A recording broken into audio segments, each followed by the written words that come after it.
আজ আমি আপনাদের একটা কাহিনী শোনাবো। এটা হলো একটা বিশাল আকার বটগাছের এবং একটি নিম গাছের গল্প। এই নিম গাছটা সেই বটগাছের কাছেই অবস্থিত ছিল। একদিন কয়েকজন কাঠুরে বনে প্রবেশ করলেন। তাদের দেখে এই নিম গাছ খুব ভয়ভীত হয়ে পড়ল। ও সেই বটগাছের কাছে সাহায্য চাইল। বলল যে, হে বটগাছ, আমাকে সাহায্য করুন, আপনার এই শাখা প্রশাখা দ্বারা আমাকে ঢেকে রাখুন, যাতে এই কাঠুরেরা আমাকে দেখতে না পান আর আমি বেঁচে যাই। কিন্তু সেই বটগাছ ছিল অসম্ভব অহংকারী। নিজের অহংকারে সে মত্ত হয়েছিল।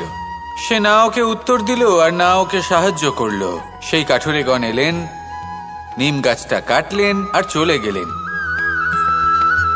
কিছুদিন পরে আবার সেই কাঠুরেগণ সেই বনে এলেন আর এইবার তাদের কুঠার দ্বারা বটগাছে আঘাত করতে শুরু করলেন।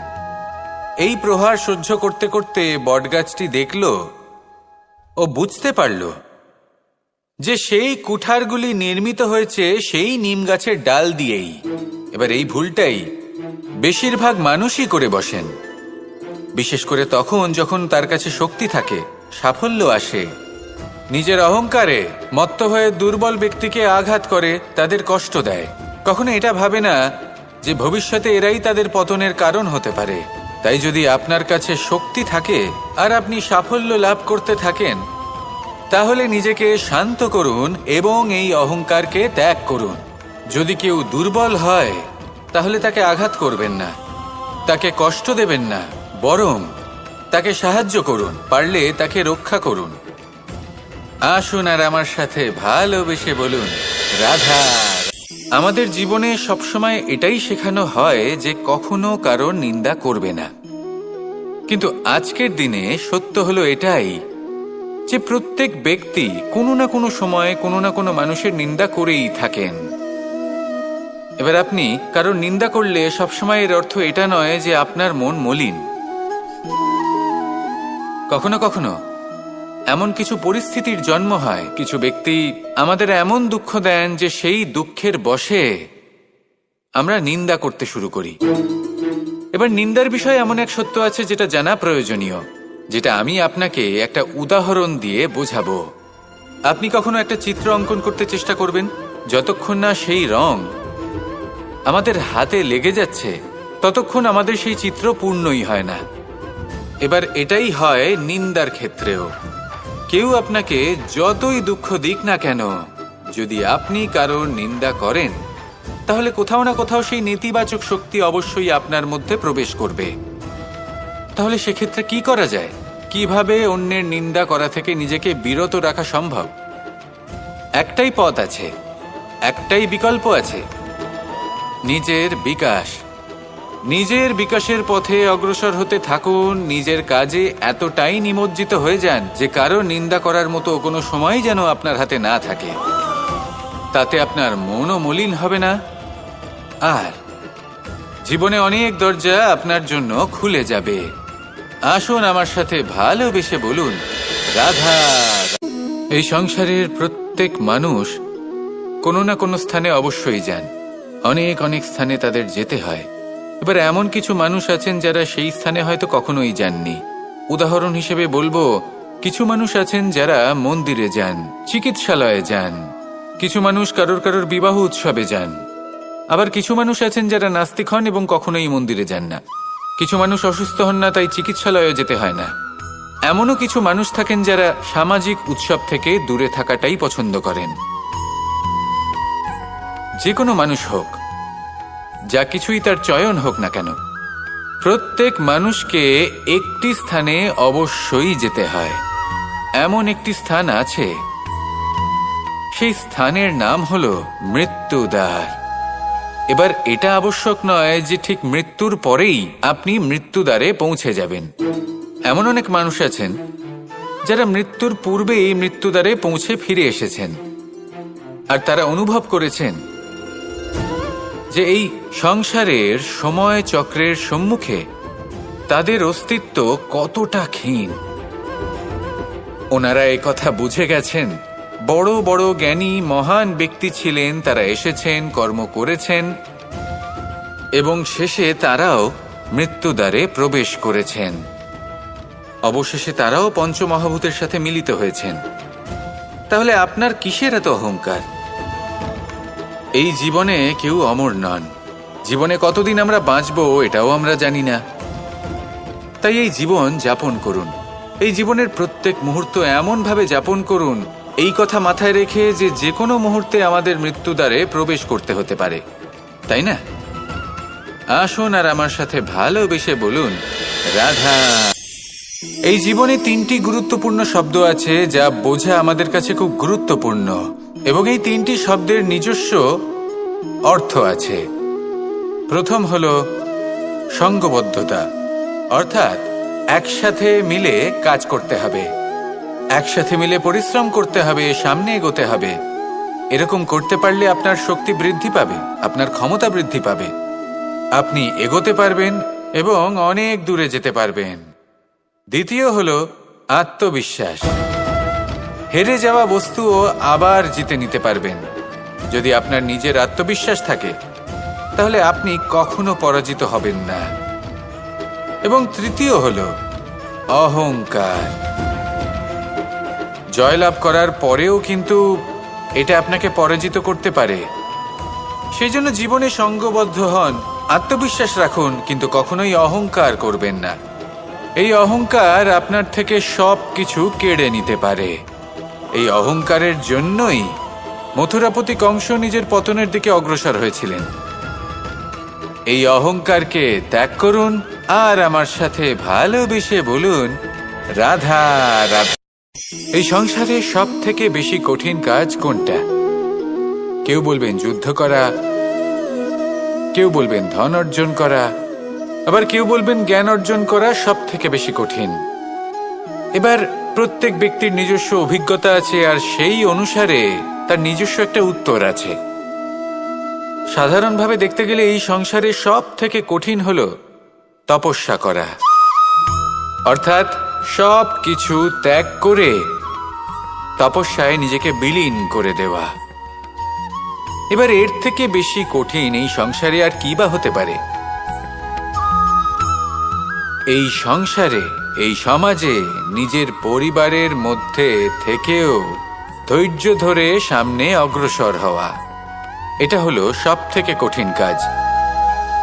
কারণ যখন আপনি তপস্যা করেন তখন সেখানে আপনার ধৈর্য ভাঙার মতো কেউ থাকেন না, না কোনো বন্ধু, না কোনো আত্মীয়, না কোনো শত্রু, কেউ না। কিন্তু যখন আপনি এই সমাজে, এই পরিবারে থাকেন, কোনো না কোনো ব্যক্তি এসে আপনার ধৈর্যের বাঁধ ভেঙে দেওয়ার ক্ষমতা রাখেন।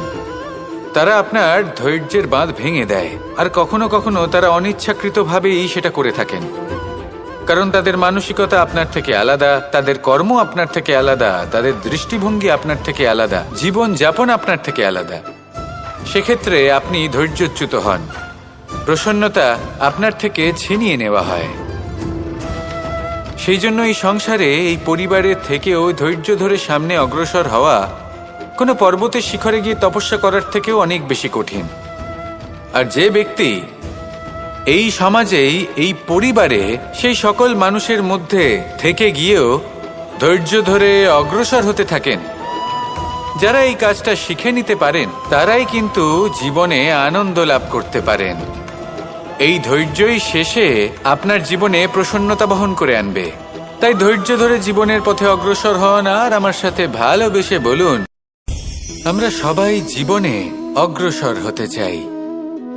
তার জন্য চেষ্টা করি, পরিশ্রম করি, কিন্তু কখনো কখনো আমাদের আশেপাশের কিছু মানুষ, যেমন আমাদের আত্মীয়, আমাদের বন্ধু, আমাদের শত্রু, এদেরকে এগিয়ে যেতে দেখে আমরা কখনো কখনো নিজেরা থেমে যাই। এর অর্থ কি তার মানে এটা যে আমাদের কোনো খামতি ছিল বা আমরা কোনো ভুল করে ফেলেছি? না, বেশিরভাগ সময় আমাদের কোনো ভুল থাকে না, আমাদের কোনো খামতিও থাকে না। শুধু একটা ছোট্ট বিষয় আছে যেটা আমরা বুঝতে পারি না। আমরা চেষ্টা করি অন্যদের জীবনযাত্রা দেখতে। আমরা দেখতে চেষ্টা করি যে তাদের জীবনে তারা কিভাবে এগিয়ে চলেছেন, অগ্রসর হওয়ার জন্য ওনারা কি কি করছেন, আর যা করছেন তাতে ওনারা কিভাবে উপকৃত হচ্ছেন। আমরা চেষ্টা করি তাদের জীবনযাত্রার দিকে তাকানোর, ওনাদের গতিবিধির দিকে নজর দেওয়ার এবং সেটা বুঝতে চেষ্টা করার। সেই জন্যই আমরা পিছিয়ে পড়ি। জীবনে যদি আপনি এগোতে চান তাহলে আপনাকে নিজের নজর সামনের দিকে রাখতে হবে, পদক্ষেপও সেই অনুযায়ী নিয়ে সামনে এগোতে হবে। নিজের গতিবিধি লক্ষ্য করুন, নিজের পরিকল্পনা বিচার করুন, নিজের চেষ্টা নিজের অভিজ্ঞতার দিকে নজর দিন আর সেই মতো অগ্রসর হন। এমন কোনো সাফল্য নেই যে আপনি লাভ করতে পারবেন না। আসুন আমার সাথে ভালোবেসে বলুন, রাধা। শ্রীরাম যখন সুগ্রীবের সাথে মাতা সীতাকে খোঁজার জন্য ভ্রমণ করছিলেন, তখন সুগ্রীবের ভৌগোলিক জ্ঞান দেখে শ্রীরাম হতবাক হয়ে গেলেন। তখন সুগ্রীব বললেন যে যখন বালির হাত থেকে উনি পালাচ্ছিলেন, নিজের প্রাণ বাঁচিয়ে পালাচ্ছিলেন, উনি তখন অনেক জায়গায় গেছিলেন, কিন্তু কোথাও যেন উনি যোগ্য আশ্রয় খুঁজে পাচ্ছিলেন না। বালি সুগ্রীবের প্রাণ হরণ করতে চাইছিল, ওকে শেষ করে দিতে চাইছিল, আর সুগ্রীব শুধু নিজের প্রাণ বাঁচিয়ে পালাতে চাইছিল। এক স্থান থেকে অন্য স্থানে, সেই স্থান থেকে আবার আরেক স্থানে। এই বিপদের সম্মুখীন হতে গিয়ে সুগ্রীবের ভৌগোলিক জ্ঞান বৃদ্ধি পেল। এর অর্থ বুঝলেন আপনি? যে জীবনে যখন সমস্যা আসে, জটিলতা আসে, সেটা দেখে আমরা ত্রস্ত হয়ে পড়ি, দুঃখী হয়ে পড়ি যে এমনটা আমার সাথে কেনই বা হচ্ছে। কিন্তু দুঃখী হওয়ার কোনো প্রয়োজন নেই, কারণ এই সমস্যা আমাদের কিছু শিক্ষা দেওয়ার জন্যই আসে। সেই শিক্ষা লাভ করা খুবই প্রয়োজনীয়। সেই শিক্ষার দিকে নিজের মনোনিবেশ করুন, সেই শিক্ষা আত্মস্থ করুন, জীবনে অগ্রসর হন আর আমার সাথে ভালোবেসে বলুন, রাধা। এই সংসারে এমন অনেক মানুষ আছেন যারা এটা চান যে সবকিছু তাদের ইচ্ছা অনুসারে চলবে এবং সেই চেষ্টাই করতে থাকেন।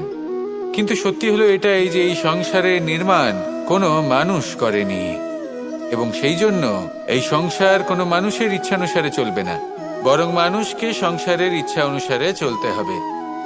যদি আপনার জীবনে এমন কোনো পরিস্থিতি আসে যাতে আপনি হয়তো দুঃখ পেলেন, কষ্ট পেলেন এবং সেটা বদলাতে চান, তাহলে তা বদলানোর চেষ্টা করুন।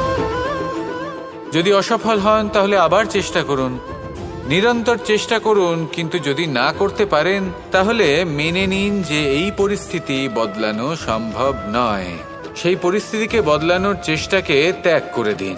যদি চান তাহলে সেই পরিস্থিতি থেকে দূরে চলে যেতে পারেন, কিন্তু নিজেকে প্রসন্ন রাখুন। আপনার এই শরীর, এই মন, এই জীবন আপনি লাভ করেছেন, তাই আপনার কর্তব্য হলো নিজের যত্ন নেওয়া, নিজেকে প্রসন্ন রাখা। আপনি যদি নিজেকে প্রসন্ন রাখেন তাহলেই এই সংসারকে আপনি প্রসন্ন রাখতে চেষ্টা করতে পারবেন। তাহলে প্রসন্ন থাকুন আর মনে এই প্রসন্নতা নিয়ে বলুন, এই হাঁড়িটাকে দেখুন। এই হাঁড়িটা মাটি দ্বারা নির্মিত, আর এই বস্তুটি আমার খুবই প্রিয়। ছোটবেলায় মা এই হাঁড়িতেই মাখন বানিয়ে রাখতেন, কিন্তু যেই আমি সুযোগ পেতাম আমি সেই হাঁড়ি ভেঙে সমস্ত মাখন খেয়ে ফেলতাম। কিন্তু আমার মনে হয় একটা বিশেষ ব্যাপার আছে, যখনই এটার মধ্যে মাখন রাখা হতো তখন মাখন ঠান্ডা হয়ে যেত। আর আমি ভাবতাম এটা কিভাবে সম্ভব হতে পারে, যেখানে এটা নিজেই নির্মিত হয়েছে আগুনে তপ্ত হয়ে। এটা নির্মিত হয়েছে এইভাবেই, কিন্তু এর ভেতরে সবই শীতল থাকে। এটা কিভাবে সম্ভব?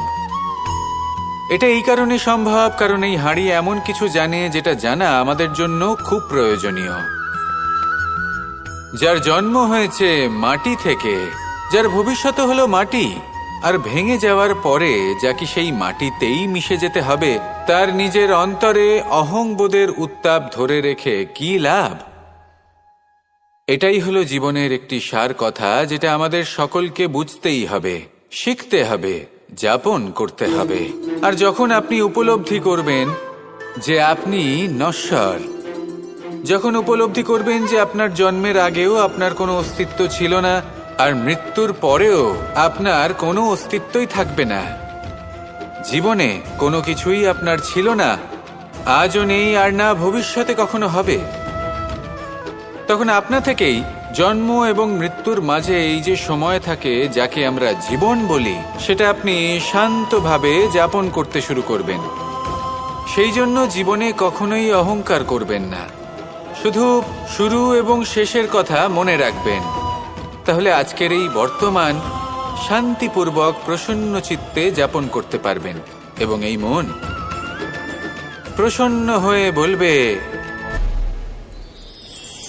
এই হাঁড়িটাকে দেখুন, এই হাঁড়িটা মাটি দ্বারা নির্মিত, আর এই বস্তুটি আমার খুবই প্রিয়।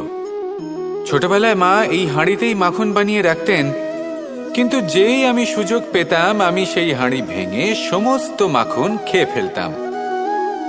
কিন্তু আমার মনে হয় একটা বিশেষ ব্যাপার আছে, যখনই এটার মধ্যে মাখন রাখা হতো তখন মাখন ঠান্ডা হয়ে যেত।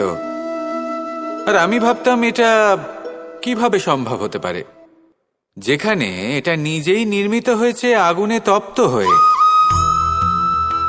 এটা নির্মিত হয়েছে এইভাবেই, কিন্তু এর ভেতরে সবই শীতল থাকে। এটা কিভাবে সম্ভব?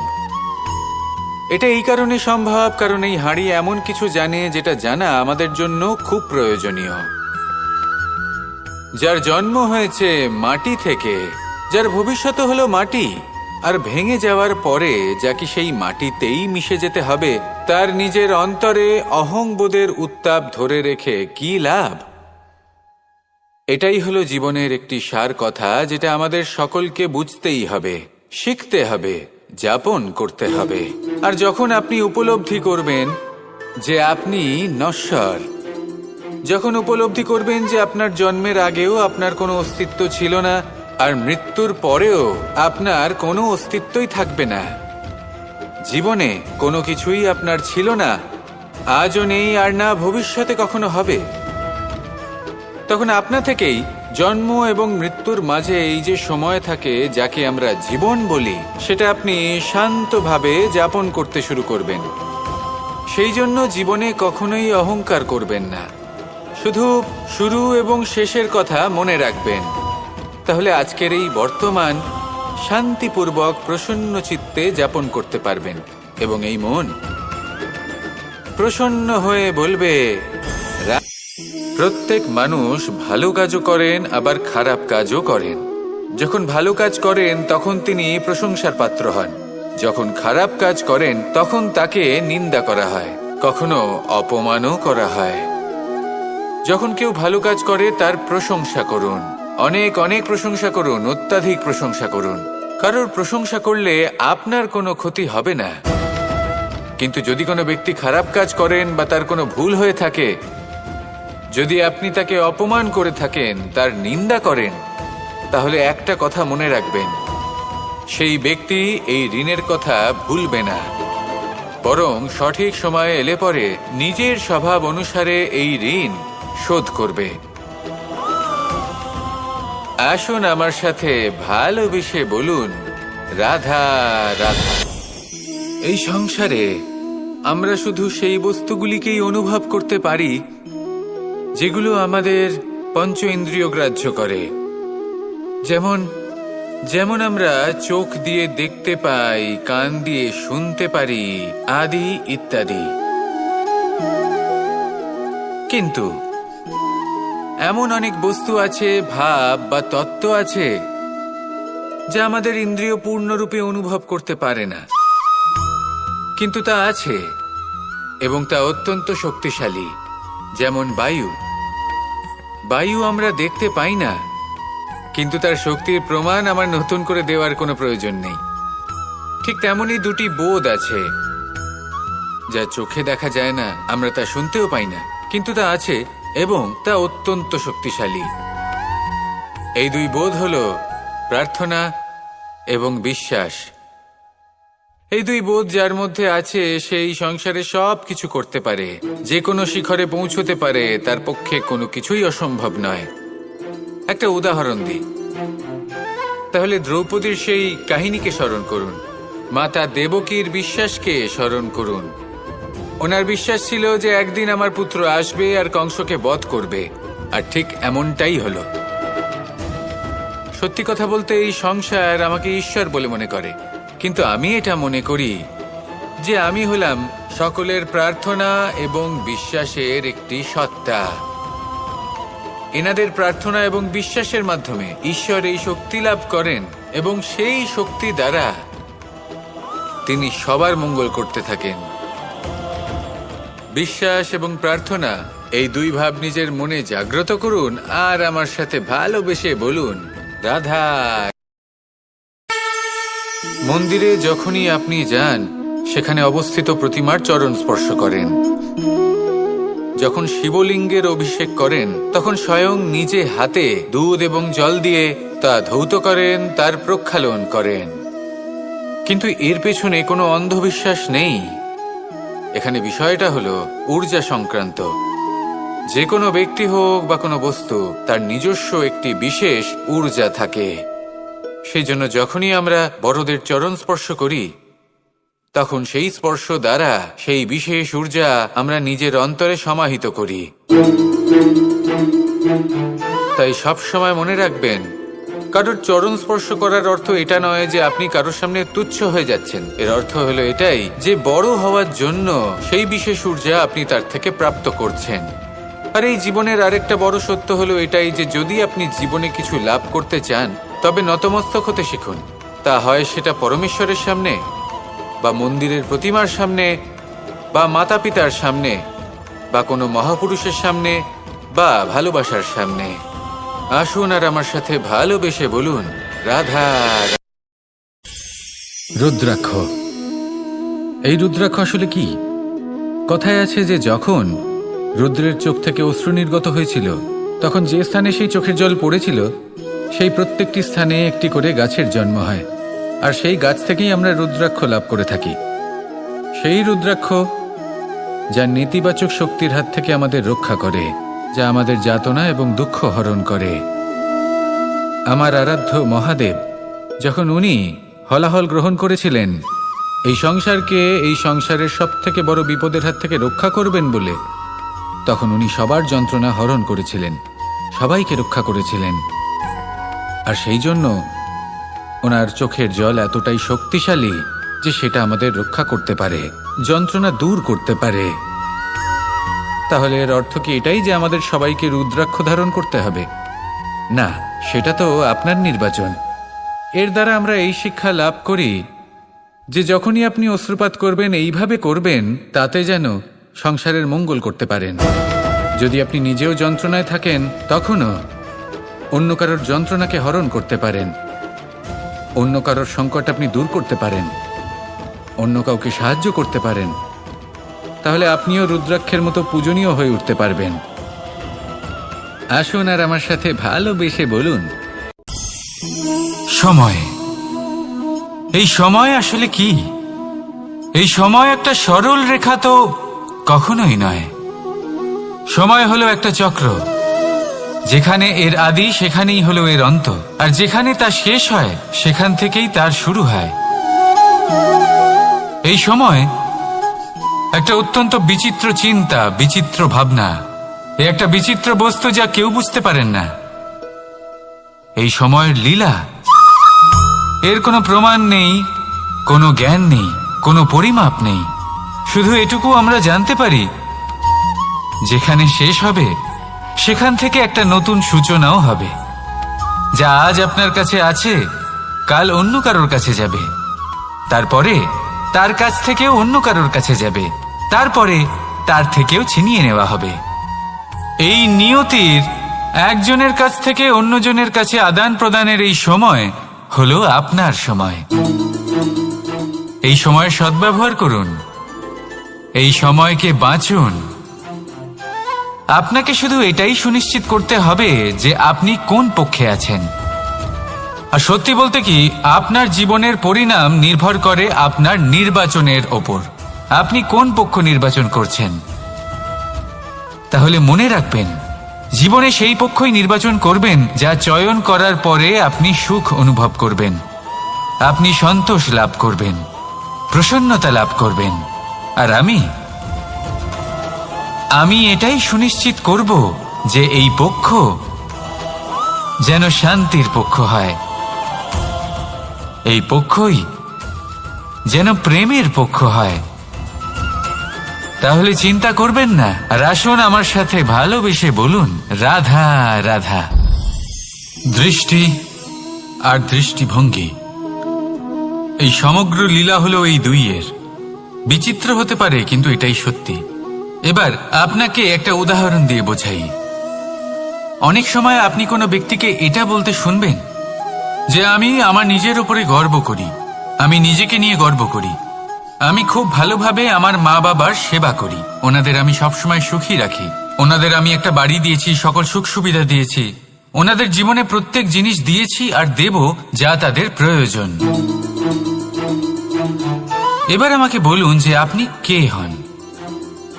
আপনি হলেন সেই বীজ যা আপনার মাতা পিতা রোপণ করেছেন। আপনার মা বাবাই আপনাকে এই সংসারে জন্ম দিয়েছেন। এবার এইসব কথার কি তাৎপর্য? এই হলো সেই ব্যক্তির দৃষ্টিভঙ্গি। এবার দেখা যাক এই প্রকৃতি আমাদের কি শেখায়। কখনো কোনো গাছকে দেখবেন, যখন সেই গাছে ফল আসে, সে মালিকে এটা বলে না যে দেখো আমি তোমাকে ফল খেতে দিচ্ছি। সেই বৃক্ষ এটা বলে না যে দেখো আমি তোমায় আহার করতে দিচ্ছি, কারণ ও জানে যে এটা হলো সেই মালির পরিশ্রম, এটা হলো তারই কর্মের ফল আর এটা তারই পাওয়া উচিত। সে বলে যে তোমার জিনিস তোমাকেই অর্পণ করলাম, এ আমার জিনিস নয়। ও জানে সেই মালির গুরুত্ব আসলে কি। এটা হলো তার দৃষ্টিভঙ্গি।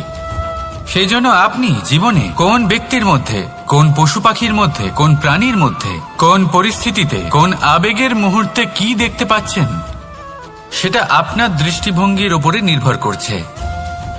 তাই নিজের মনে ধনাত্মক ভাব জাগ্রত করুন, শুভ চিন্তা নিয়ে আসুন। এই ভাবনাই সত্য হয়ে সামনে আসবে। এই দৃষ্টিভঙ্গি এমন হয়ে যাবে যে আপনার জীবনে সবকিছুই শুভ হবে। তাহলে আসুন আর আমার সাথে ভালোবেসে বলুন, রাধা রাধা। প্রতিশোধ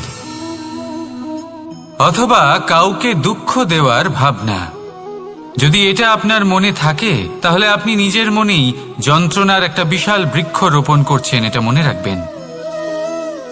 কারণ কাউকে দুঃখ দেবার এই ভাবনা, এটা হলো সেই বীজ যা আপনার মনেই পতিত হবে, আপনার মনেই অঙ্কুরিত হবে, আর আপনার মনেই একটা বিশাল বৃক্ষরূপে বেড়ে উঠবে।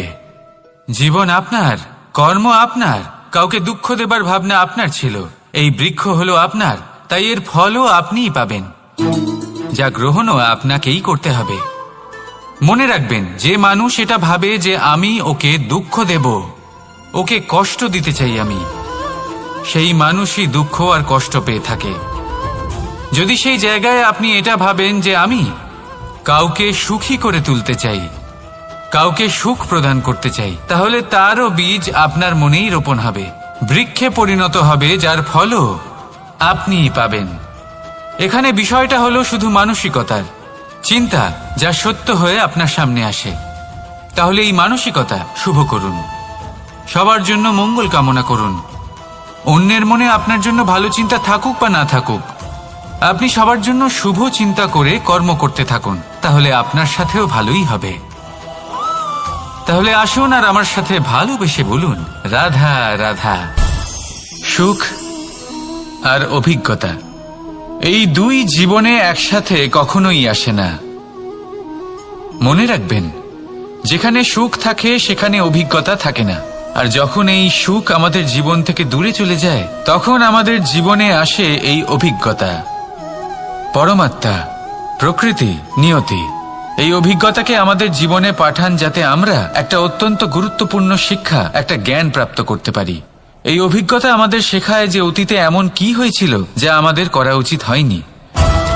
আমাদের শেখায় ভবিষ্যতে এমন কি আছে যা আমাদের করা উচিত আর কি করা উচিত নয়। দেখতে গেলে এই অভিজ্ঞতা আমাদের সেই শিক্ষা দেয় যার জন্য আমরা সুখের দিকে উচিতভাবে অগ্রসর হতে পারি। সেই জন্য জীবনে যখনই দুঃখ আসবে, দুঃখের এই সময় আসবে, তখন হতাশ হবেন না। বোঝার চেষ্টা করুন এই পরিস্থিতি কেন এসেছে, কি শিক্ষা দিতে এসেছে। যদি আপনি সেই জ্ঞান লাভ করেন, সুখের পথে অগ্রসর হন, তাও উচিত রূপে, তাহলে এই অভিজ্ঞতার উদ্দেশ্য পূরণ হয়ে যায়। তাহলে আসুন আর আমার সাথে ভালোবেসে বলুন, রাধা রাধা।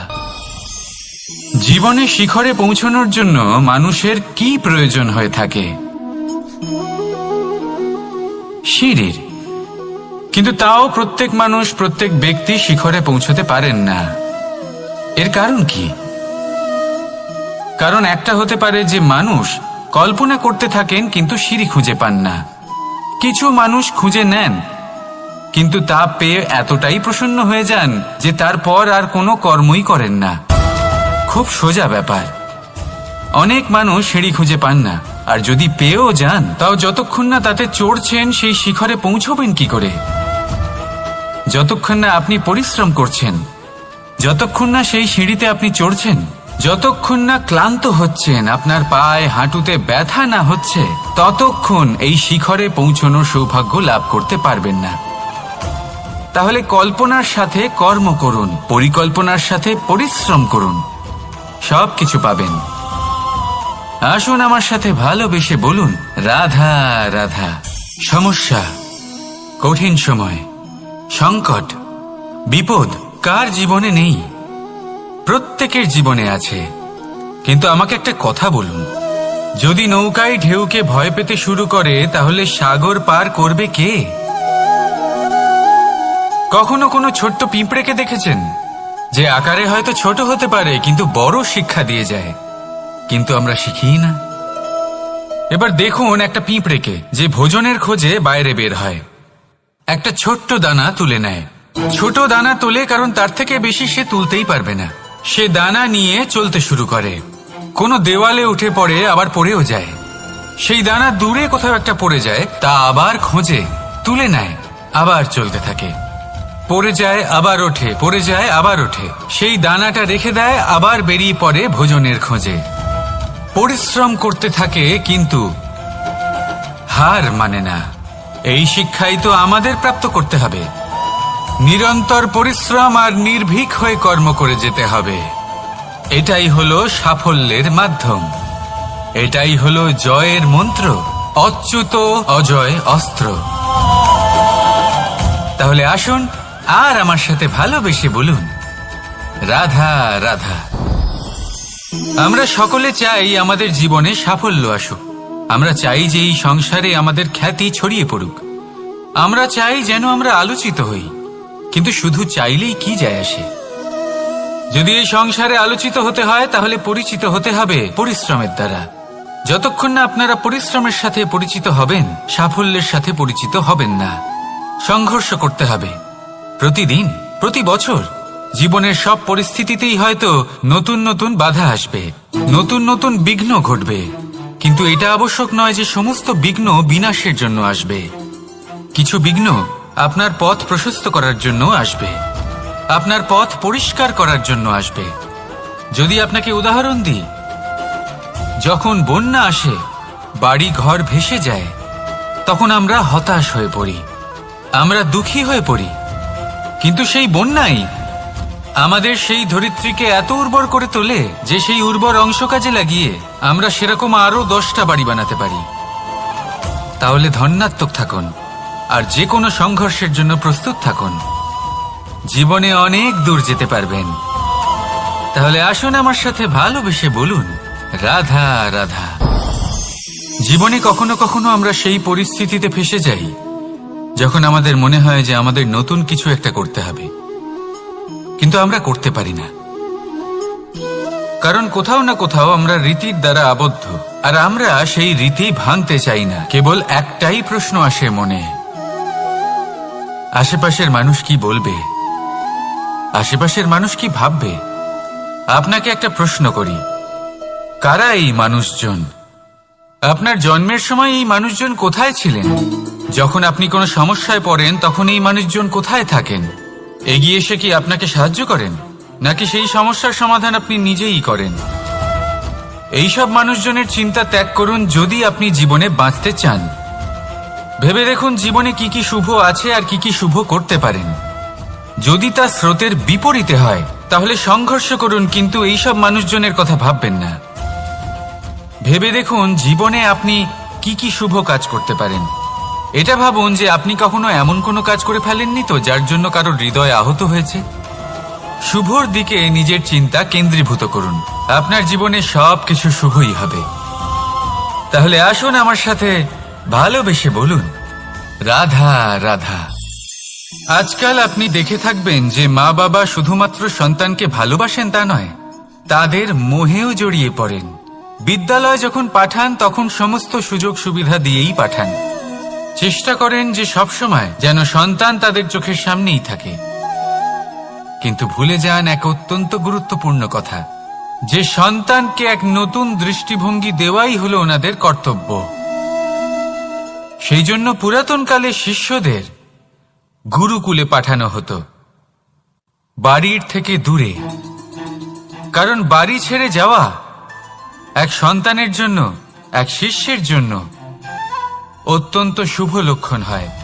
যখন সে বাড়ির থেকে দূরে, গৃহস্থের থেকে দূরে থাকবে, তখন এই সংসারকে সে এক নতুন দৃষ্টিভঙ্গি দিয়ে দেখবে, পরখ করবে, বুঝতে পারবে, আর সবকিছু নিজে থেকেই শিখে যাবে কখন আক্রমণ করতে হয়, কখন পিছু হটতে হয়, কিভাবে এই সংসারের সম্মুখীন হতে হয়। আর এটা আপনার দৃষ্টি ওকে শেখাতে পারবে না, ওর অভিজ্ঞতা ওকে শেখাতে পারবে।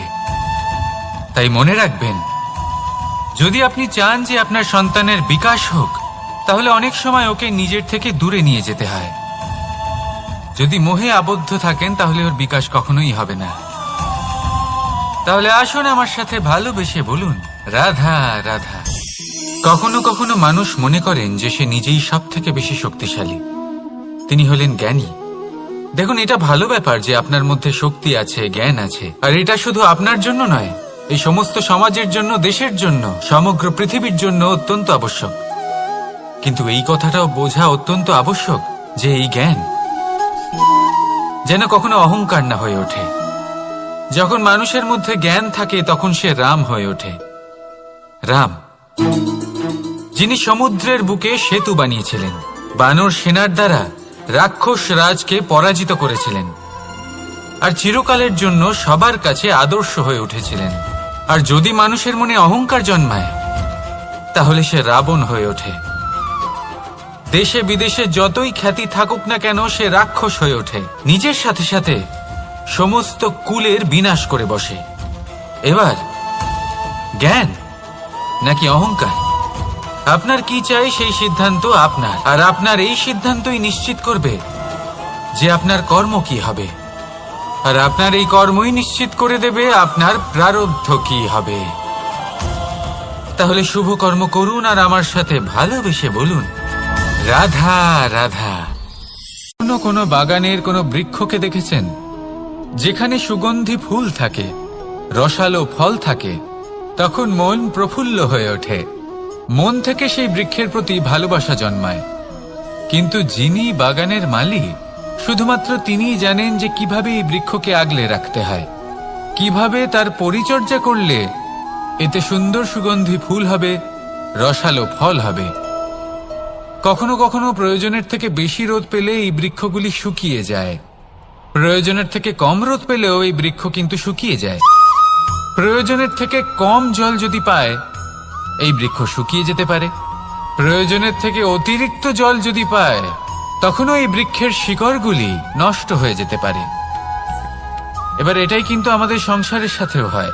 আমাদের সংসারের সকল প্রতিভাশালী ব্যক্তি, যেমন লেখক, বিচারক, প্রবক্তা, যোদ্ধা, এদের সবার ক্ষেত্রে এই কথাটাই প্রযোজ্য।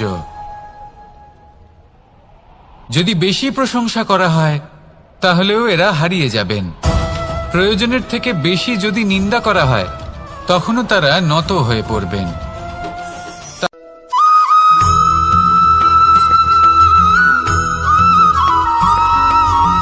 পঞ্চতত্ত্বের মধ্যে দ্বিতীয় তত্ত্ব হল ধরণী, ভূমি, যাকে আমরা ধরণী মাতা বলি।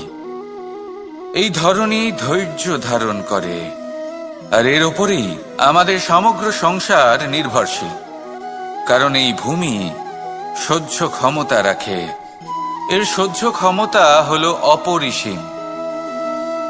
সন্তান যতই আঘাত প্রদান করুক না কেন, প্রেম পূর্বক সহ্য করে, আর তার বদলে অমূল্য রত্ন প্রদান করে। সন্তান যদি হাল চালায়, তাহলে তার বদলে তাকে অন্ন প্রদান করে।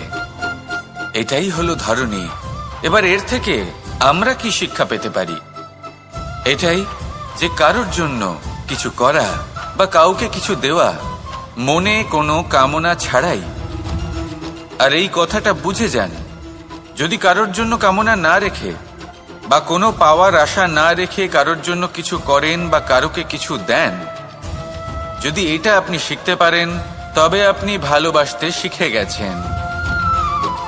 আর সেই জন্যই এই ধরিত্রীকে মাতা বলা হয়। কারণ মাতা শুধু উনি নন যিনি গর্ভে সন্তানকে ধারণ করেন, মাতা তো উনিও যিনি জীবন বাঁচতে শেখান, যিনি জীবন বাঁচার উদাহরণ প্রদান করেন। তাহলে ধরনীর থেকে এই নিঃস্বার্থ ভাব শিখুন, নিঃস্বার্থ ভালোবাসা শিখুন, আর এই ভালোবাসার সাথেই বলুন রাধা রাধা।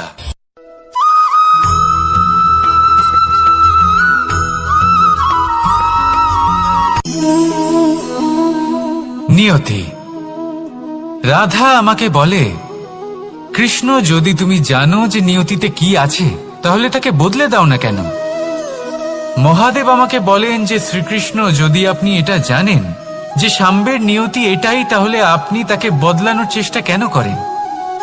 কেন? কারণ আমি একজন পিতা, আর পিতার কর্তব্য এটাই, তিনি যেন সম্ভাব্য সব চেষ্টা করেন নিজের সন্তানের মঙ্গলের জন্য। নিয়তি আমি জানি, কিন্তু এটাও আমি জানি যে কর্মের থেকে বড় আর কোনো নিয়তি হতে পারে না। অভিজ্ঞতাও রয়েছে যে কর্মের হাতে নিয়তির এই চক্র বদলে যেতে পারে। তাই জীবনে যদি আপনার কখনো এমন মনে হয় যে এটা তো অসম্ভব, তখনও চেষ্টা করা কখনোই ছাড়বেন না।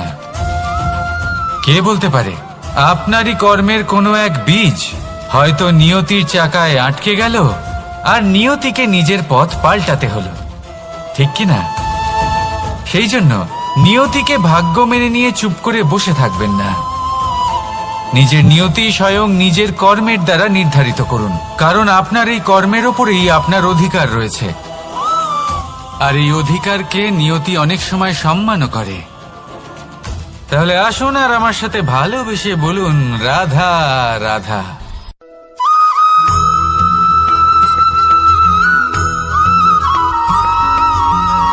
মানুষ ভাবেন যে ধন অর্জন করা হলো অত্যন্ত গুরুত্বপূর্ণ।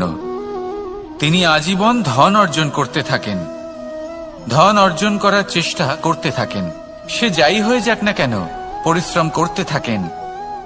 স্বাস্থ্যের দিকে নজর দেন না, না উচিত সময় খাবার খান, না উচিত সময় ঘুমোতে যান, না পর্যাপ্ত সময় পর্যন্ত ঘুমন, কিছুই না। ধন অর্জন করতেই থাকেন, করতেই থাকেন। আর কিছু সময় পরে যখন তিনি অসংখ্য ধন লাভ করে ফেলেন, তখন তার সাথে ওনার শরীরে অনেক রোগ বাসা বাঁধে। এইসব রোগের উপচার করতে করতে সেই সমস্ত ধন যা উনি অর্জন করেছেন তা তিনি ব্যয় করে ফেলেন।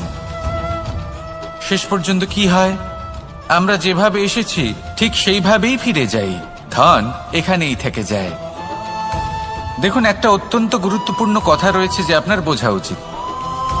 এই যে ধন, তার ব্যবহার করুন জীবনকে আরো ভালো করে তোলার জন্য।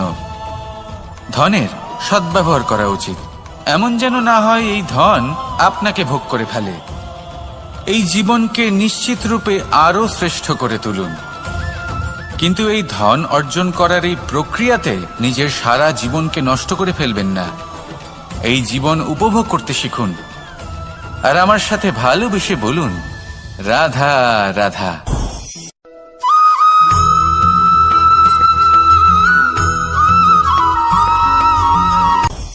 আপনি কখনো পর্বতের শিখরে উঠেছেন? আপনি দেখতে পাবেন পর্বতের পদতলে প্রচুর সুন্দর ফুল রয়েছে, সবুজ বনানী রয়েছে। যত আপনি ওপরে উঠতে থাকবেন তত ফুল কমতে থাকবে, সবুজ বনানী কমতে থাকবে। আরো কিছুটা ওপরে উঠলে কাঁটা জাতীয় গাছ দেখতে পাবেন, শুকনো গাছ দেখতে পাবেন। আরো যদি ওপরে ওঠেন তাহলে পাষাণ দেখতে পাবেন। আরো ওপরে উঠলে হিমখণ্ড দেখতে পাবেন।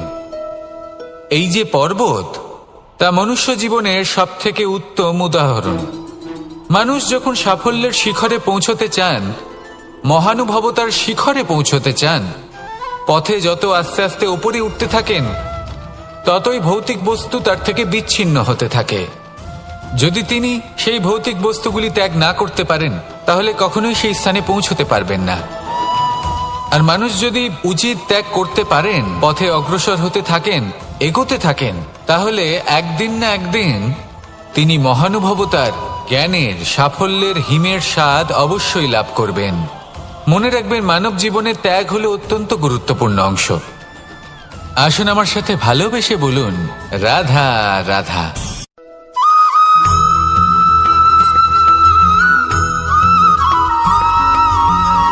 কেউ বলে জীবন খুব ক্ষণস্থায়ী, কেউ বলে জীবন হলো একটা সুন্দর স্বপ্নের মতো, আবার কেউ বলবে জীবন হলো এক কঠোর সত্য। কিন্তু জীবন আসলে কি? জীবন হলো আপনারই প্রতিবিম্ব, একটা দর্পণ। অর্থাৎ আপনি জীবনকে সেইভাবেই পাবেন যেরকম আপনি নিজেকে প্রতিপন্ন করবেন।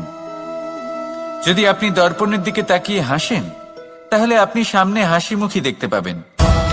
এবার যদি আপনি গম্ভীর হয়ে থাকেন, তাহলে আপনি একজন রুষ্ট ব্যক্তি দেখতে পাবেন। শেষে সবথেকে বেশি গুরুত্বপূর্ণ হলো আপনার চেষ্টা। আপনাকে সবসময় চেষ্টা করতে হবে যাতে আপনি নিজেকে প্রসন্ন এবং ইতিবাচক মনোভাবে রাখেন। এটা হলো আপনারই উত্তরদায়িত্ব, তাকে পালন করুন। এই মনকে প্রসন্ন রাখুন, এই সংসারকে সুন্দর বলে মনে হবে। আর এই মন প্রসন্ন হয়ে বলবে, রাধা রাধা।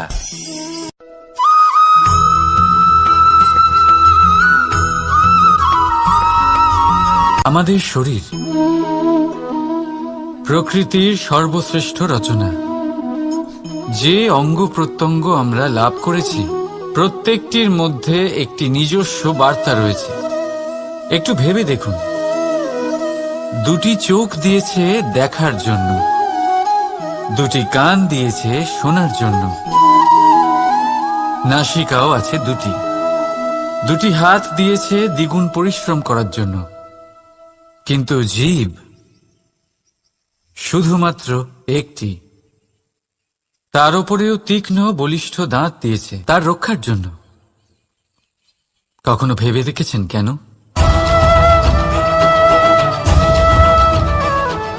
কারণ শব্দ আর শব্দের প্রয়োগ মানুষের সবচেয়ে বড় অস্ত্র, যার প্রয়োগ যত ভেবে চিন্তে করা যায়, মানুষ তার জীবনে ততটাই উপরে উঠতে পারে। তাহলে মনে রাখুন, দেখুন, শুনুন আর বুঝুন বেশি, বলুন কম। রাধা রাধা।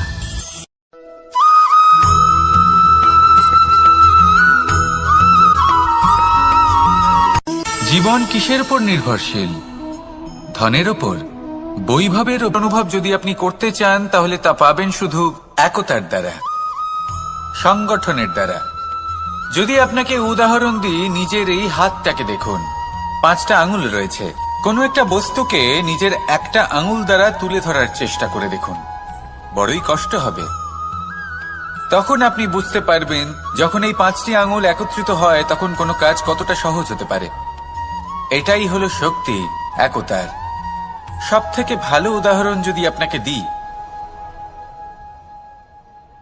তাহলে বাঁশি। এই বাঁশি থেকে অত্যন্ত মধুর সুর নির্গত হয়, যা সবার মন প্রসন্ন করে দেয়। এই কথা সত্যি। কিন্তু এই বাঁশি আমি একটা বা দুটো আঙুল দিয়ে বাজাতে পারবো না।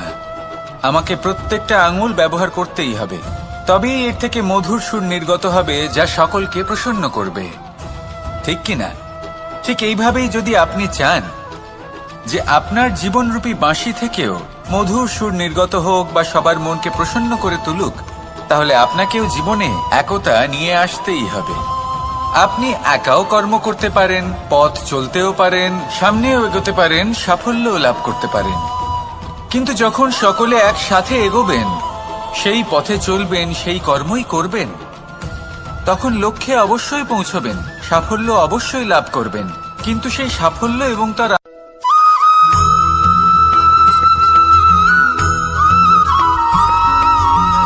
এই সংসারে সবথেকে বেশি কোমল বস্তু হলো রেশম। এই রেশম এতটাই কোমল হয় যে এর পুরো একটা থান শুধুমাত্র একটা হাতে ধরা সম্ভব। কখনো ভেবে দেখেছেন এই রেশম কিভাবে হয়? একটি কীট তার লালার দ্বারা উৎপন্ন হয়। এই কীট সেই রেশমকে পাক দিতে থাকে, পাক দিতেই থাকে আর আস্তে আস্তে তার মধ্যেই জড়িয়ে পড়ে। শেষে ওর এই সুন্দর অমূল্য সৃষ্টি রেশমের এই সুতো তার নির্মাণ কার্য পূর্ণ হয়, কিন্তু তাতেই ও নিজে বন্দী হয়ে যায়। নিজেরই মায়াজালের এই বন্দী গৃহে নিজেই ফেঁসে যায়। এবার এই সুতোকে ব্যবহারযোগ্য করে তোলার জন্য এই কীটগুলিকে এই কবচের সাথেই ফুটন্ত জলে ফেলে দেওয়া হয়। এই সংসারে যদি আমাদের স্বপ্ন এই সংসারের দুঃখ হরণ করার জন্য, এই সংসারে সুখ বিতরণ করার জন্য হয়, তবেই আমাদের প্রগতি সম্ভব।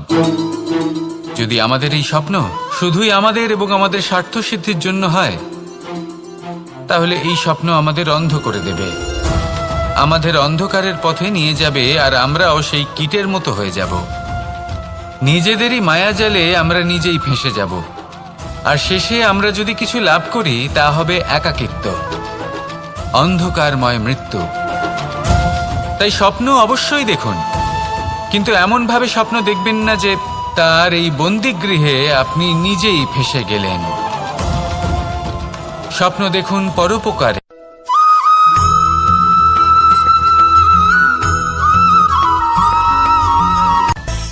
মানুষের মধ্যে একটা বিচিত্র প্রবৃত্তি থাকে, অন্য সকলের বিষয়ে, তাদের জীবনের বিষয়ে, তাদের ব্যক্তিত্বের বিষয়ে, তাদের ভবিষ্যতের বিষয়ে অনুমান করা। এটা হলো অনুচিত।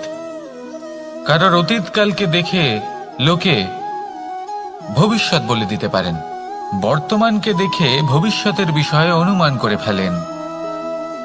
উদাহরণ দিতে হলে বলবো, কোনো দাসকে দেখুন, ওকে দেখে লোকে বলে যে ওর ভবিষ্যৎ সেটাই হতে পারে, অনুমান করে ফেলেন। আর এই রাজাকে দেখুন, উনি তো কত সুখী হবেন, উনি তো জগতের সব থেকে অধিক সুখী মানুষ, কত সুখ সুবিধা আছে ওনার কাছে, ধারণা করে ফেলেন। তবে সত্য তো এটাই যে কারোর ব্যক্তিত্বের বিষয়ে, তাদের ভবিষ্যতের বিষয়ে আপনি পূর্ণ সত্য কখনোই বলতে পারবেন না, শুধু অনুমান করতে পারবেন। আর এই অনুমান করে সত্যি কোনো লাভ হয় না, কারণ এই কাল সেটা হলো অত্যন্ত শক্তিশালী। কালো থেকে কালোতর কয়লাকেও হিরেতে পরিণত করতে পারে, অনেক বড় বড় রাজাকেও বিদূষক বানিয়ে ফেলতে পারে এক মুহূর্তেই। তাহলে আপনি অনুমান করে কি লাভ? কি পেলেন অনুমান করে? সেই জন্য কারোর বিষয়ে কোনো অনুমান করবেন না, তার ভবিষ্যতের বিষয়ে অনুমান করতে যাবেন না, কারোর বিষয়ে কোনো ধারণা করে নেবেন না। কিছু করতে হলে ভালোবাসুন, সবার মধ্যে ভালোবাসা ছড়ান, সবার মধ্যে ধন্যাত্মক ভাব ছড়ান। এই মন প্রসন্ন হয়ে বলবে, রাধা রাধা।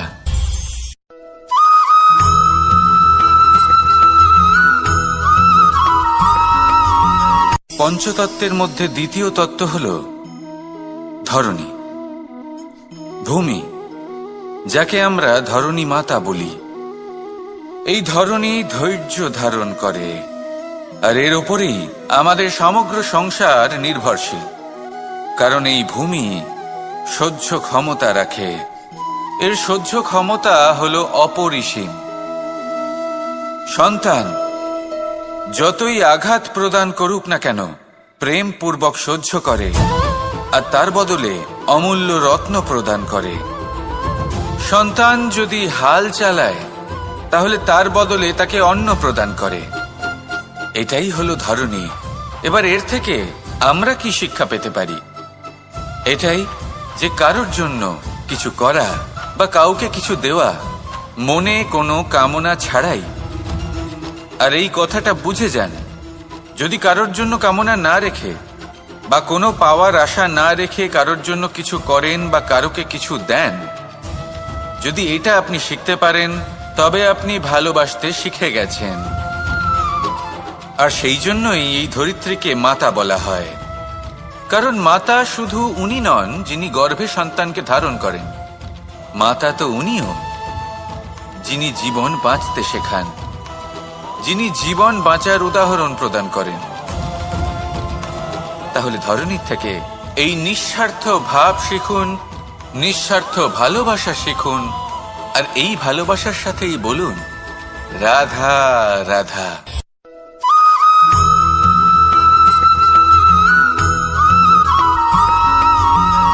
সংসারে আমাদের জীবনে যখন কোনো সুখ বা দুঃখ আসে, তার জন্য আমরা কাউকে না কাউকে অবশ্যই দায়ী করে থাকি, তাই না?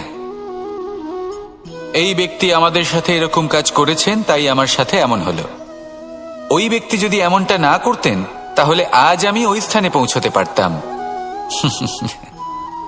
সবই আপনার দৃষ্টিভঙ্গির ওপর নির্ভরশীল, আর যদি আপনার দৃষ্টিভঙ্গি এমন হয়, তাহলে তা অনুচিত। সত্যি কথা বলতে এই সংসারে ভিন্ন ভিন্ন ধরনের মানুষ আছে। এটা আপনার ওপর নির্ভর করছে কিভাবে তাদের স্বাগত জানাবেন। একবার ভাবুন, আমি আমার দুটো হাত সামনে নিয়ে এলাম, দুটো মুঠো খুলে দিলাম।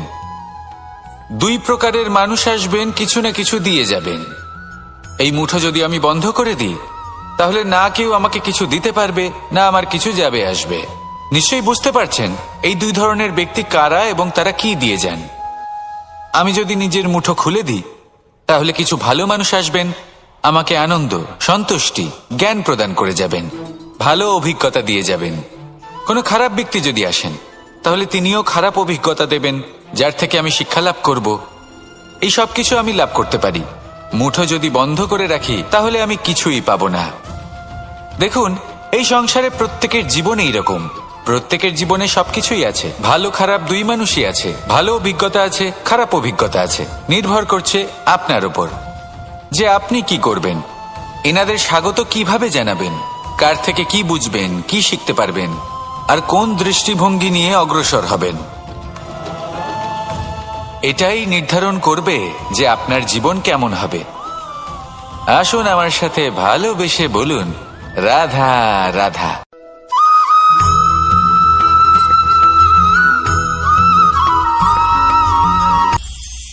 এটা হলো ধান গাছ। এর থেকে যে চাল উৎপন্ন হয় তা মানুষ গ্রহণ করেন। আর এটা কি? এ হলো জংলি ঘাস। একবার ভেবে দেখুন, যদি এই জংলি ঘাস ধান গাছের আশেপাশে থাকে, তাহলে কি হবে? ধান উৎপন্ন হতে পারবে? তা উৎকৃষ্ট হতে পারবে? আমরা কি তা গ্রহণ করতে পারবো? কখনোই নয়। এই জংলি ঘাস ধানকে নষ্ট করে দেবে, কিন্তু নিজে জীবিত থাকবে। এটাই হলো আজকের শিক্ষা। এই সংসারে যদি আপনি নীতির পথে চলতে চান, উচিত কর্ম করতে চান, সংসারকে সেবা করতে চান, তাহলে জংলি ঘাসের মতো ব্যক্তিদের থেকে সবসময় দূরে থাকতে হবে। সেই ব্যক্তি যারা দুর্নীতি এবং মিথ্যা দ্বারা পরিপূর্ণ, যাদের ব্যবহার অশুভ, যাদের অনেক অশুভ গুণ রয়েছে, তারা সঠিক নয়।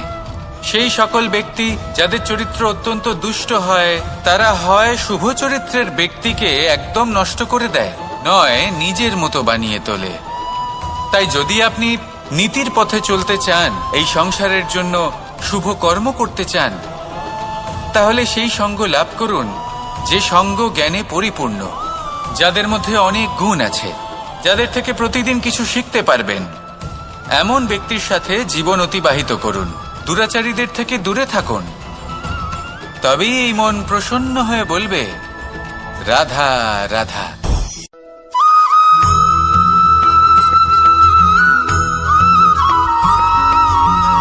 মানুষের মানসিকতা এমন হয় যে সে যতটা করে আশা করে যে তার থেকে অনেক বেশি তার বদলে সে পাবে। দেখুন, সবকিছুই আপনার ভাবনা চিন্তার উপর নির্ভর করছে। আপনি যদি ফলের বিষয়ে ভেবে কর্ম করতে থাকেন, তাহলে সেটা অনুচিত। জীবনের আসল আনন্দ হলো নিজের কর্ম করতে থাকা, ফলের চিন্তা করা উচিত নয়। যদি আপনি এরকম ভাবেন যে আমি এতটা করছি, আমার এতটা পাওয়া উচিত, সেই ভাবনা অনুচিত। যদি আপনি সেবার মানসিকতা নিয়ে কর্ম করতে থাকেন, কর্মচক্রে প্রবাহিত হন, যদি আপনি এমন ভাবনা রাখেন যে আমি এতটা পাচ্ছি, তাই এর থেকে অনেক বেশি আমি কর্ম করব, তাহলে নিশ্চিতরূপে আপনি যতটা করছেন তার থেকে অনেক বেশি আপনি পাবেন। আপনার আশার থেকে অনেক বেশি আপনি পাবেন। শুধু জীবনে অনেক বেশি কাজ করতে থাকুন, ফলের চিন্তা করবেন না। আর মনে রাখবেন, এই ভাবনাই সব থেকে বড় বীজ। কর্মের উপর বিশ্বাস রাখুন, জীবনে যা যা আপনি চান সবই সুখময় হবে। আসুন আর আমার সাথে ভালোবেসে বলুন, রাধা রাধা।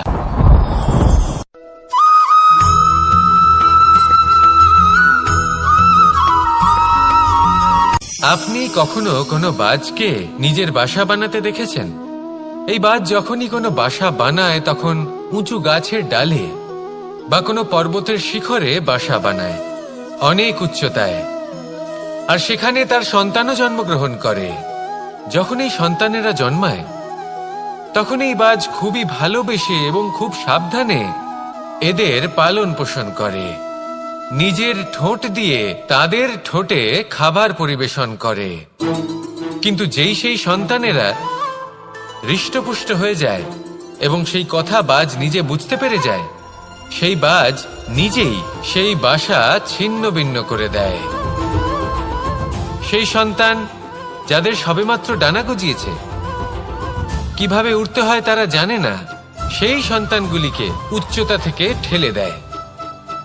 সেই সন্তান প্রথমে ভয়ভীত হয়ে যায়। তারা সামনে মৃত্যুকে দেখতে পেয়ে ভয়ের কারণে তাদের ডানা ঝাপটাতে থাকে।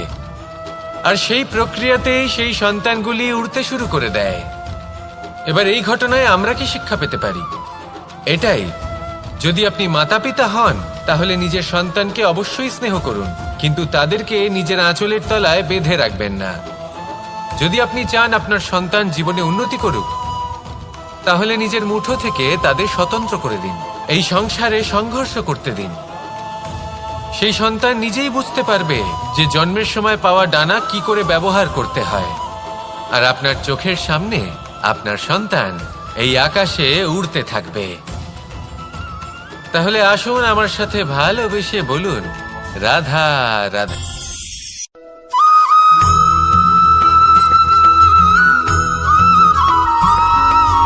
বসন্ত ঋতু, এই সময় মন আনন্দে ভরে থাকে। এমন মনে হয় যেন আমরা আকাশে বিচরণ করতে চলে যাই, কিন্তু সেটা তো সম্ভব নয়। সেই জন্য হয়তো আমরা ঘুড়ি ওড়াই, এই ঘুড়িকে নিজেদের প্রতিরূপ মনে করে। এবার অনেক মানুষ আছেন যারা ঘুড়ি ওড়ান, কিন্তু এই কর্মের সারমর্ম কি সেটা কজন বুঝতে পারেন? আপনি এটা মনে করুন যে আপনি হলেন সেই ঘুড়ি, আর এই সুতো যিনি ধরে রয়েছেন তিনি হলেন পরমাত্মা। আর এই সুতো যেখান থেকে শুরু হয় সেই লাটাই হলো আমাদের কর্মচক্র। এবার আপনি নিজেই অনুমান করুন যে এই উড়ান কার ওপর নির্ভরশীল? পরমাত্মার ওপর আর আপনার কর্মের ওপর। যদি পরমাত্মা আপনার হাত ধরে থাকেন, আপনার সাথে থাকেন, যদি আপনি শুভ কর্ম করতে থাকেন, আপনি এই আকাশে উড়তে থাকবেন। কিন্তু কোথাও যদি পরমাত্মার সাথে এই বন্ধন ছিন্ন হয়, আপনার কর্মচক্র খারাপ হয়ে যায় বা থেমে যায়, তাহলে আপনার এই ঘুড়ি কেটে যাবে আর দূরে কোনো গাছের ডালে গিয়ে আটকে যাবে। তাই শুধুমাত্র ঘুড়ি ওড়াবেন না, তার থেকে শিখুন। পরমাত্মার সাহচর্যে থাকুন, সবসময় শুভ কর্ম করতে থাকুন আর সবসময় এই আকাশে উড়তে থাকুন।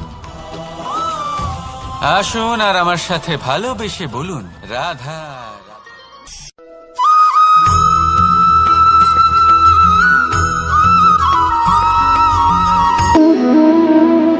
সম্পর্ক হলো আমাদের জীবনের একটি আধার। কিছু সম্পর্ক এমন যা আমরা জন্মসূত্রে লাভ করি, যেমন পরিবার, মা, বাবা। কিছু সম্পর্ক আছে যা আমরা জীবনে অর্জন করে থাকি, তা সে প্রেমের হোক, স্নেহের হোক বা বন্ধুত্বের। এই সকল সম্পর্ক লাভ করার বা গড়ে তোলার 5টি ধাপ রয়েছে। প্রথম ধাপ, কোনো ব্যক্তির সাথে আলাপ হওয়া, তার সাথে কথা বলা বা তাকে দেখা। দ্বিতীয় ধাপ, সে ব্যক্তিকে আমাদের ভালো লাগা। তৃতীয় ধাপ, আমাদের এটা চাইতে শুরু করা যে জীবনে এই ব্যক্তি যেন আমাদের বন্ধু হন, আমাদের জীবনে থাকেন, বা আমাদের কাউকে ভালোবেসে ফেলা আর এটা আমাদের ভাবা বা চাওয়া যে সেই ব্যক্তি যেন আজীবন আমার সাথে থাকেন, আমার জীবনে আমার সাথী হয়ে। চতুর্থ ধাপ, লাভ করা। এবার এই ধাপটি অনেক মানুষের পক্ষেই খুবই সরল হয়, বড়ই সরলভাবে নিজেদের সঙ্গীকে লাভ করে থাকেন। কিছু মানুষের জন্য এই ধাপ অত্যন্ত কঠিন হয়ে থাকে। অনেক প্রতিকূল পরিস্থিতির উপর জয়লাভ করে তারা সঙ্গীকে লাভ করেন, কিন্তু লাভ অবশ্যই করেন। এরপরে আসে পঞ্চম, অন্তিম এবং সব থেকে গুরুত্বপূর্ণ ধাপ। সেটা হলো সেই সম্পর্ক পালন করা। এটা হলো এমন এক বিষয় যা প্রত্যেক মানুষের শেখা উচিত। যদি ব্যক্তি নিজের জীবনে সম্পর্ক রক্ষা করতে শিখে যান, তবে প্রত্যেক সম্পর্ক তার জীবনকে স্বর্গ করে তুলবে। আসুন আর আমার সাথে ভালোবেসে বলুন, রাধা রাধা।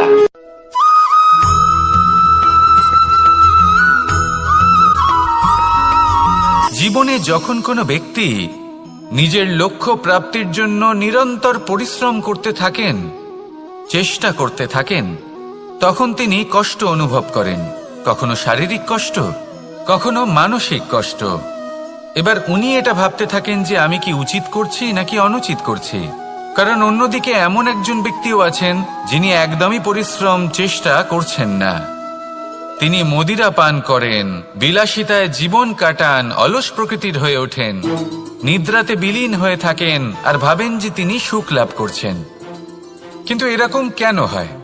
কারণ যখন আমরা সৎ পথে থাকি, উচিত পথে চলি, লক্ষ্য প্রাপ্ত করার জন্য চেষ্টা করতে থাকি, তখন আমাদের ভেতরে থাকা নেতিবাচক শক্তি এবং পাপ এই দেহকে ত্যাগ করে দেয়। আর এই অনুভূতিটাই আমাদের দুঃখের অনুভূতি দেয়, কষ্ট দেয়। এবার সেখানে যদি আমরা কুপথে চলি, অনুচিত পথে চলতে থাকি, তাহলে আমাদের ভেতরে থাকা পুণ্য এবং ধনাত্মক শক্তি আমাদের দেহ ত্যাগ করে দেয়। আর এই অনুভূতির কারণেই আমরা সুখ অনুভব করি। কিন্তু কখনো ভাববেন যে এই সুখ বেশি সময় পর্যন্ত থাকে না। সেই জন্য সবসময় মনে রাখবেন, যদি আপনি জানেন যে এটাই আপনার লক্ষ্য, এটাই উচিত পথ, শুভ পথ, তাতে নিরন্তরভাবে এগিয়ে যেতে চেষ্টা করতে থাকুন। এই কষ্ট আপনাকে সুখের পরাকাষ্ঠায় কখন পৌঁছে দেবে তা আপনি জানতেই পারবেন না। আসুন আমার সাথে ভালোবেসে বলুন, রাধা রাধা।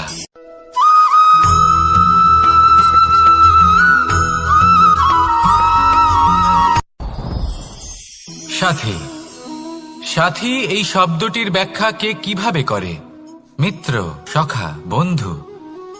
কিন্তু অর্থ একটাই, তিনি যিনি আপনার সঙ্গী হন আর তিনি যার সাথী আপনি হন। এবার সব থেকে বড় প্রশ্ন হলো এটাই যে তিনি কে হতে পারেন যাকে আপনি আপনার সাথী বলে মেনে নিতে পারেন, নিজের সখা, নিজের মিত্র, নিজের বন্ধু মেনে নিতে পারেন। আপনার সাথী হলেন তিনি যিনি দুঃখের সময় আপনার পাশে থাকবেন, আপনার হাত ধরে থাকবেন। আপনার সাথী হলেন তিনি যার হাত আপনি নিজের সুখের দিনে ধরে থাকবেন। সেই সাথীরই হাত ধরুন যিনি দুঃখে সবসময় আপনাকে সাহায্য করার জন্য তৎপর হয়ে থাকেন, আপনার পাশে থাকেন, আর যাকে সুখের দিনে আপনি আপনার সাথে রাখতে পারেন। আর যখন আপনার সাথে আপনার এই সাথী থাকবে, তখন আপনি এটা বুঝবেন যে যখন জীবনে দুঃখ আসে, তখন এই দুঃখ কমে যায়, সবার মধ্যে ভাগ হয়ে যায়। আর যদি তখন সুখ আসে, তাহলে সেটা সবার উপস্থিতিতে আরো বেড়ে যায়। এটাই হলো প্রেম, এটাই হলো ভালোবাসা, এটাই হলো সঙ্গ। যেমন সম্পর্ক আমার আর রাধার মাঝে। তাহলে আসুন আর আমার সাথে ভালোবেসে বলুন, রাধা রাধা।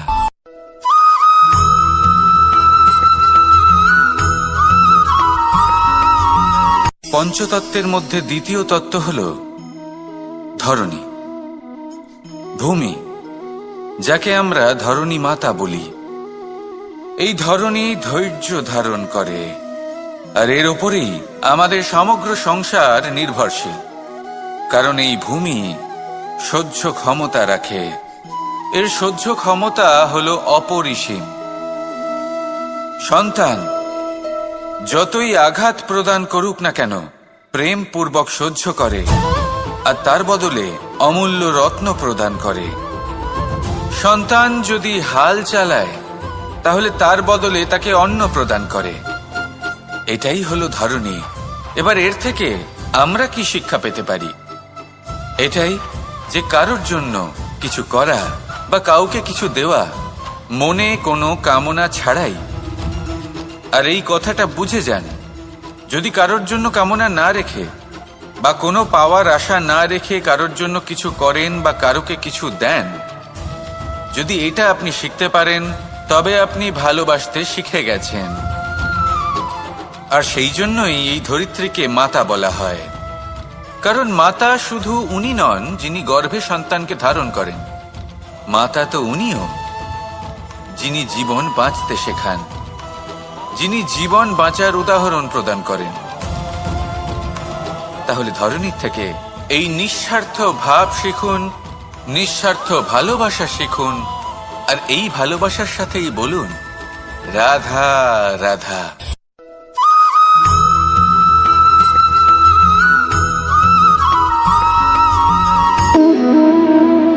সম্পর্ক হলো আমাদের জীবনের একটি আধার।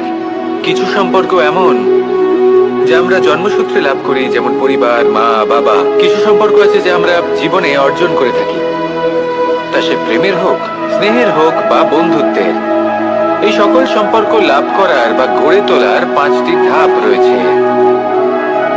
প্রথম ধাপ, কোনো ব্যক্তির সাথে আলাপ হওয়া, তার সাথে কথা বলা বা তাকে দেখা। দ্বিতীয় ধাপ, সে ব্যক্তিকে আমাদের ভালো লাগা। তৃতীয় ধাপ, আমাদের এটা চাইতে শুরু করা যে জীবনে এই ব্যক্তি যেন আমাদের বন্ধু হন, আমাদের জীবনে থাকেন, বা আমাদের কাউকে ভালোবেসে ফেলা। আর এটা আমাদের ভাবা বা চাওয়া যে সেই ব্যক্তি যেন আজীবন আমার সাথে থাকেন, আমার জীবনে আমার সাথী হয়ে। চতুর্থ ধাপ, লাভ করা।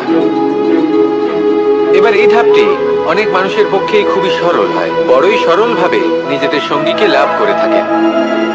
কিছু মানুষের জন্য এই ধাপ অত্যন্ত কঠিন হয়ে থাকে। অনেক প্রতিকূল পরিস্থিতির উপর জয়লাভ করে তারা সঙ্গীকে লাভ করেন, কিন্তু লাভ অবশ্যই করেন।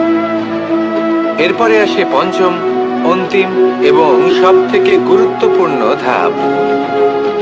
সেটা হলো সেই সম্পর্ক পালন করা। এটা হলো এমন এক বিষয় যা প্রত্যেক মানুষের শেখা উচিত। যদি ব্যক্তি নিজের জীবনে সম্পর্ক রক্ষা করতে শিখে যান, তবে প্রত্যেক সম্পর্ক তার জীবনকে স্বর্গ করে তুলবে। আসুন আর আমার সাথে ভালোবেসে বলুন রাধা রাধা।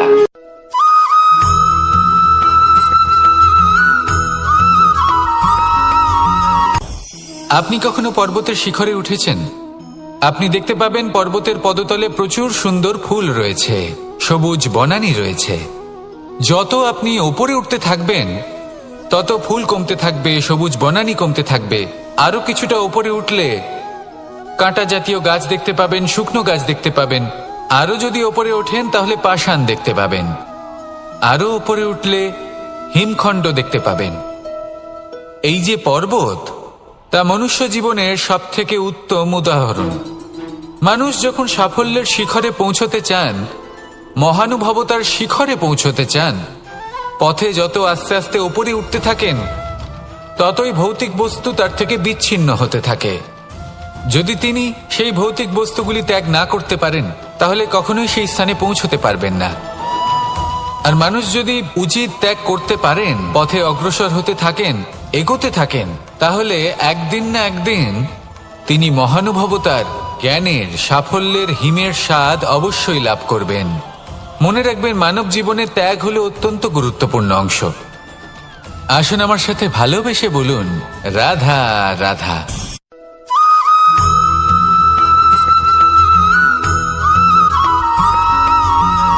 মানুষের মানসিকতা এমন হয় যে সে যতটা করে আশা করে যে তার থেকে অনেক বেশি তার বদলে সে পাবে। দেখুন, সবকিছুই আপনার ভাবনা চিন্তার উপর নির্ভর করছে। আপনি যদি ফলের বিষয়ে ভেবে কর্ম করতে থাকেন তাহলে সেটা অনুচিত। জীবনের আসল আনন্দ হলো নিজের কর্ম করতে থাকা, ফলের চিন্তা করা উচিত নয়। যদি আপনি এরকম ভাবেন যে আমি এতটা করছি, আমার এতটা পাওয়া উচিত, সেই ভাবনা অনুচিত। যদি আপনি সেবার মানসিকতা নিয়ে কর্ম করতে থাকেন, কর্মচক্রে প্রবাহিত হন, যদি আপনি এমন ভাবনা রাখেন যে আমি এতটা পাচ্ছি, তাই এর থেকে অনেক বেশি আমি কর্ম করব, তাহলে নিশ্চিতরূপে আপনি যতটা করছেন তার থেকে অনেক বেশি আপনি পাবেন। আপনার আশার থেকে অনেক বেশি আপনি পাবেন। শুধু জীবনে অনেক বেশি কাজ করতে থাকুন, ফলের চিন্তা করবেন না। আর মনে রাখবেন, এই ভাবনাই সব থেকে বড় বীজ। কর্মের উপর বিশ্বাস রাখুন। জীবনে যা যা আপনি চান সবই সুখময় হবে। আসুন আর আমার সাথে ভালোবেসে বলুন, রাধা রাধা।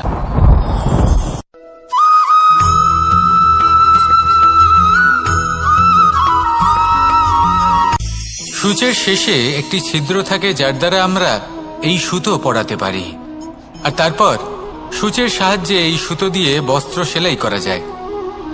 কিন্তু যদি সুতোটা সোজা করে ধরা না হয়, তাহলে সূচে কখনো এই সুতো পরানোই সম্ভব নয়। যদি এতে কোনো গিঁট পড়ে, তখন তা কখনোই এই ছিদ্র দ্বারা প্রবেশ করা সম্ভব নয়। ঠিক এইভাবেই যদি আপনি কারোর জীবনে প্রবেশ করতে চান, কারোর অন্তরে প্রবেশ করতে চান, তাহলে আপনাকেও সহজ থাকতে হবে। এতে কোনো গিঁট থাকলে চলবে না, অর্থাৎ মনে যাতে কোনো মালিন্য না থাকে, যেন কোনো কুচিন্তা না থাকে। যদি এসব থাকে, তাহলে আপনি কখনো কারোর জীবনে প্রবেশ করতে পারবেন না। আর যদি কোনোভাবে আপনি প্রবেশ করেও যান, তাহলে তার মনে ঘর করতে পারবেন না। নিজেকে এই সুতোর মতন করে তুলুন, সহজ। মনে যেন কোনো কুচিন্তা না থাকে, সবার প্রতি যেন সদ্ভাবনা থাকে, শুভ চিন্তা থাকে। এমনটা করতে থাকুন। এমন একটা দিন আসবে যেদিন এই সমস্ত সংসারের ব্যক্তির মনে আপনি বাস করবেন। আর তখন এই মন প্রসন্ন হয়ে বলবে, রাধা রাধা।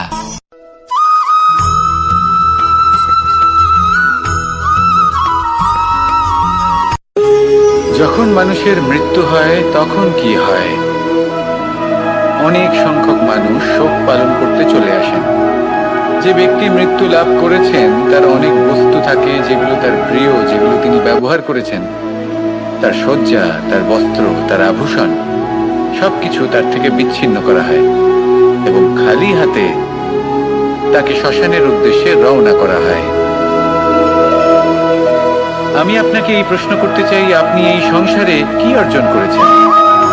ধন সম্পত্তি, বস্ত্র, আভূষণ, এই সবকিছু যে আপনি অর্জন করেছেন, আপনার মৃত্যুর পরে তা আপনার থেকে দূর হয়ে যাবে। এর উত্তর হলো একটাই, আপনার কর্ম। শুধু সেটাই আছে যা একান্ত আপনার, আর শুধু সেটাই এই সংসার থেকে চলে যাওয়ার পরেও সংসারেই জীবিত থাকবে। যদি আপনি দুষ্কর্ম করেন, তাহলে এই সংসার আপনাকে একটি অনুচিত উদাহরণ হিসেবে মনে রাখবে যে এই ব্যক্তি খুব পাপী ছিল, অনুচিত কর্ম করতেন। যে পথে তিনি চলেছেন, সেই পথে কারোর চলা উচিত নয়। সেখানেই যদি আপনি সৎকর্ম করেন, তাহলে সংসার চিরকাল এটাই বলবে যে খুব ভালো মানুষ ছিলেন, সবাইকে ভালোবাসতেন, সবাইকে সাহায্য করতেন, আমার খুব প্রিয় মানুষ ছিলেন। এটাই হলো শ্রেষ্ঠ কর্ম। সেই জন্য জীবনে শুধুমাত্র ধন সম্পত্তি, আভূষণ, এই সব অর্জন করতে গিয়ে নিজের মনোনিবেশ করবেন না। শ্রেষ্ঠ কর্ম করুন। সংসার থেকে চলে যাওয়ার পরেও এই কর্মই এই সংসারে আপনাকে জীবিত রাখবে।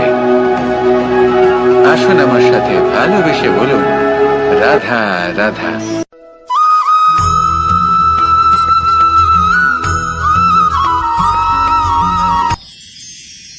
মানুষ তার জীবনে দুই ধরনের পরিস্থিতিকে খুব ভয় পায়। এক, কোনো কারণবশত কারোর সামনে নত হওয়া। দুই, কোনো কারণে নিজের চরিত্র থেকে, নিজের মূল্যবোধ থেকে বিচ্যুত হওয়া। এবার কেন হয় এরকম যে কথায় কথায় কারোর সামনে নত হতে হয়?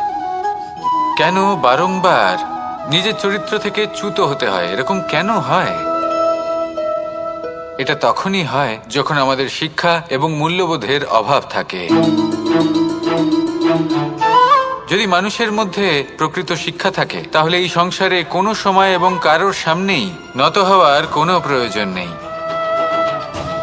যদি মানুষের মধ্যে মূল্যবোধ থাকে তাহলে তাকে নিজের মূল্যবোধ বা চরিত্র থেকে বিচ্যুত হতে হয় না, তা সে যাই হয়ে যাক না কেন।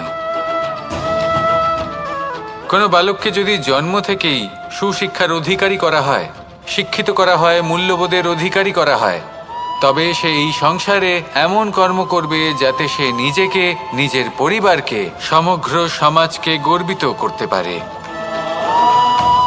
শিক্ষা লাভ করুন, মূল্যবোধ লাভ করুন এবং আমার